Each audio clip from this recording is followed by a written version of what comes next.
The race is on to fund the government before the shutdown puts air travel at risk. Here's a live look right now at Hartsfield Jackson International Airport there in Atlanta, one of dozens set to feel the impact. And thanks for joining us. I'm Jan Jeffcoat. It is Thursday, November 6th. The Transportation Department warned it would have to start cutting flights over dozens of U.S. airports by this time tomorrow because air traffic controllers aren't getting paid. They're calling in sick. Let's get right to Mark Boyle at the live desk for the latest on the travel warnings and where that shutdown stands now in its 37th day, the longest in history, Mark.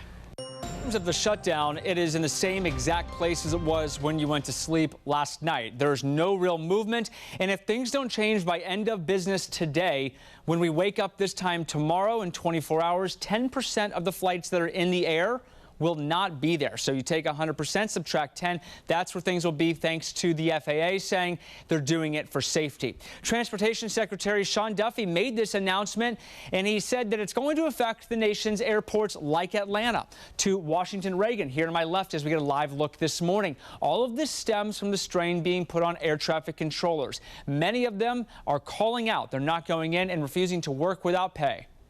Because of that, we have seen staffing pressures throughout our airspace.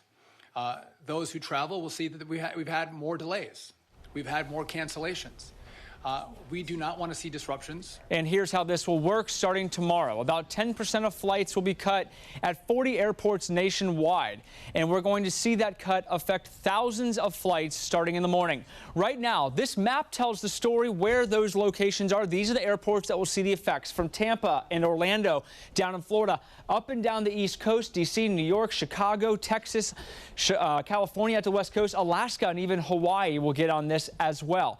If you are flying, there are some ways to work around this. At least try and have a backup option by booking an additional flight, perhaps with a refundable ticket. Yes, it will be more money, but it's a backup. Consider it like insurance. Use miles to book. The airlines will let you put those miles back into your account. You can cancel right up to boarding for most airlines. Identify nearby airports. If you're flying to Orlando, maybe book a flight to Tampa. It's about an 1.5 to 2 hour drive. Not terrible, again, if you have to go. And try to avoid connections. The non-stops will save you in this situation. Airlines putting out statements overnight. United sent a statement to customers. You may have woken up to see this in your inbox. Even non-refundable tickets, basic economy, will get full refunds. If all of this happens, if the shutdown continues and these delays and cancellations start, you'll get your money back. That is certainly good news. We'll keep you up to date on this. New updates from the FAA as we get it at the live desk.